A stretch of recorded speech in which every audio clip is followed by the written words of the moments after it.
Bonjour la famille, j'espère que vous allez bien. Moi, je vais bien par la grâce de Dieu. Je vous avais promis la dernière fois que j'allais revenir avec une bonne nouvelle, une très bonne nouvelle. Et oui, aujourd'hui, je suis là. Nous allons parler du permis de travail qui s'adapte vraiment, qui est adapté à mes frères et sœurs qui ne sont pas au Canada.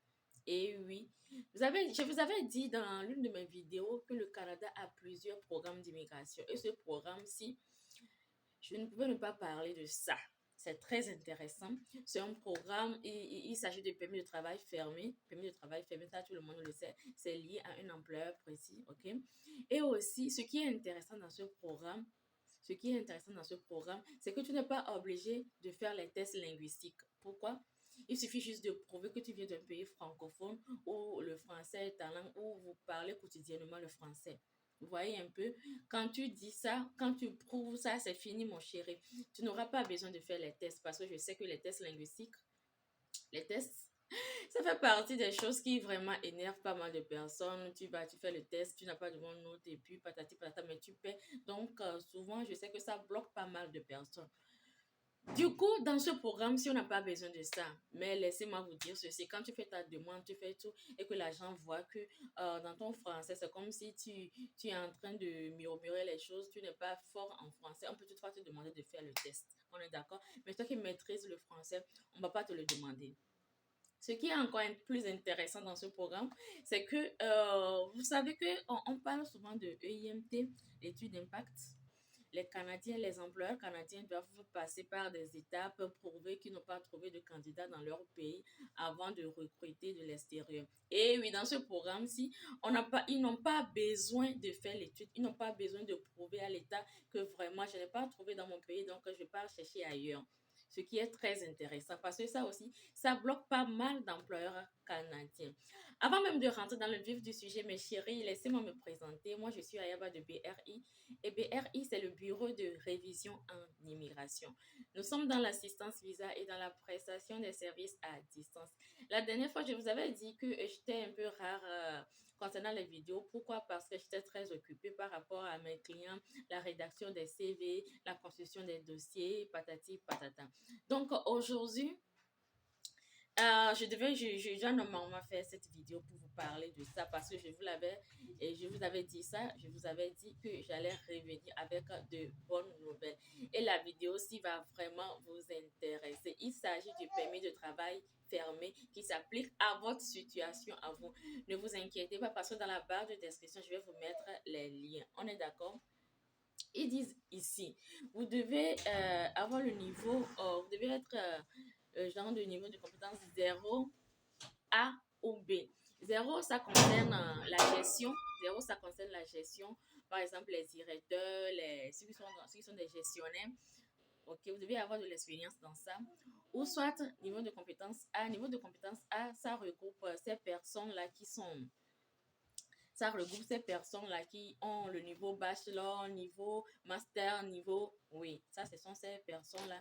Et maintenant, niveau de compétence B. Niveau de compétence B, ça concerne ceux-là qui ont la formation collégiale. Nous sommes d'accord que la formation collégiale, je ne cesserai jamais de le dire, les DEC, ça correspond à notre baccalauréat en Afrique. On est d'accord? Donc, c'est ça. Je vais rentrer dans le vif du sujet. Je tiens aussi à vous informer que la durée de traitement pour ce programme-ci ne dépasse pas 2 semaines. C'est juste 2 semaines. Je dis bien 2 semaines pour avoir votre visa. Donc, du coup, c'est très, très, très intéressant. Je ne pourrais pas tout dire ici. Du coup, dans la barre de description, je vais vous mettre les liens. On est d'accord? Je vais aussi parler de quoi? J'ai déjà parlé j'ai déjà tout dit presque, hein, j'ai déjà tout dit. J'ai presque tout dit ici. Ils disent, avant que vous présentiez votre demande de permis de travail, votre employeur doit présenter une offre d'emploi à l'immigration. Ça, c'est clair. Payer les frais relatifs à la conformité de l'employeur, ce qui vaut 230 $ canadiens. Et aussi, fournir un numéro d'identification de l'offre d'emploi. C'est l'employeur qui va te fournir toutes ces choses. Ici, je parle de permis de travail fermé, pas de permis de travail ouvert. Il s'agit de permis de travail fermé. Et le permis de travail fermé, ça te lie directement à un employeur canadien. Comme je viens de le dire, il n'y a pas étude d'impact. Donc, du coup, euh, c'est facile en fait. C'est facile. Le seul hic, c'est de postuler, c'est de trouver l'employeur là et d'entamer les choses. Au bout de 2 semaines, je te dis que tu auras tout et tu vas pouvoir aller au Canada. C'est très intéressant. Pour pouvoir y arriver, je vous invite vraiment à concevoir vos CV au format canadien et à commencer par postuler parce que on ne peut rien faire sans ça. Quelqu'un qui veut aller travailler au Canada, forcément, tu dois avoir ton CV premièrement et commencer par postuler. Nous sommes là pour t'assister, nous sommes là pour t'aider. Sinon, si tu as le temps, tu peux le faire et commencer par postuler. Mais chérie, c'est très important, c'est ce que je viens de dire, ce que je viens de vous annoncer, c'est très important. Et pour ceux-là qui veulent vraiment aller travailler au Canada, je pense que ce programme Mobilité francophone vous va à merveille. On est d'accord? Tu n'as pas besoin de faire le test linguistique. Mais ils ont dit quelque chose ici. Il n'est pas nécessaire que vous travaillez en français pour être admissible à ce permis. J'aurais voulu partager mon écran avec vous, mais désolé. Après aussi, je vais voir comment faire ça. Cependant, nous pourrions vous demander de compléter une évaluation linguistique après la présentation de votre demande. En fait, certaines personnes peut-être qu'ils ne vont pas comprendre là-bas. Ils ne vous demandent pas directement de faire le test avant de faire la demande. Comme pour l'entrée express, par exemple, où tu es obligé de faire le test et faire euh, l'évaluation de tes diplômes avant de pouvoir rentrer dans le bassin. Ce n'est pas ça ici. Ici, tu peux tout faire. Maintenant, quand on voit que ton français n'est pas bon, ils peuvent te demander par après de faire euh, les tests linguistiques pour prouver que vraiment tu vas pouvoir t'en sortir. On est d'accord? Donc, mes chéris, c'est ça. Gardez bien ça que tu dois faire partie du niveau de compétence 0 A ou B. On est d'accord? 0 A ou B. C'est pourquoi je vous dis souvent de connaître. Il est vraiment très important. C'est crucial, en fait, de connaître votre CNP. C'est très important. Vous devez connaître vos CNP.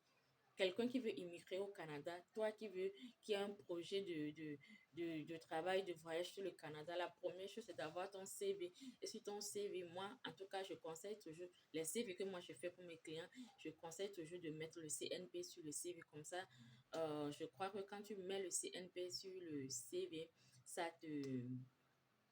Bon, voilà quoi. Moi, je préfère ça en tout cas. Je préfère ça en tout cas. Donc, mes chéris, je crois que j'en ai fini. Je crois que j'en ai fini. J'ai déjà parlé de tout ce dont vous avez besoin ici. C'est vraiment waouh quoi.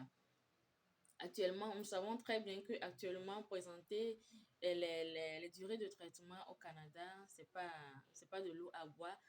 Mais pour ce programme-ci, ils ont dit 2 semaines, ce qui veut dire que c'est très important pour eux. Ils veulent vraiment recruter. Ils ont vraiment besoin de vous recruter, mes chéris. Donc, levez-vous. Levez-vous, OK?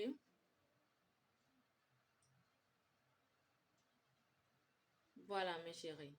Je crois que c'est bon. Pour tous ceux qui auront besoin de plus d'informations, vous pouvez commenter, commenter la vidéo. Si j'ai le temps, je vais vous répondre. C'est vrai que je n'ai pas le temps, mais poser des questions pour les questions plus pertinentes, je vais répondre. On est d'accord. Maintenant, pour ceux-là qui ont besoin d'une assistance, je vais aussi mettre dans la barre de description notre adresse mail. Excusez-moi beaucoup, mes chéris, parce que vous m'avez dit la dernière fois que ça ne sort pas, le son ne sort pas bien, donc d'avoir une micro, mais désolé. Actuellement, je n'ai pas encore le micro, donc prenez ça comme ça, ok? Si vous avez besoin de plus d'informations ou bien d'une assistance, écrivez-nous sur notre adresse mail. Sinon, pour des questions concernant la vidéo, vous pouvez commenter. Si j'ai le temps, je vais vous répondre. Bisous à vous, mes chéris, et on se dit à très bientôt.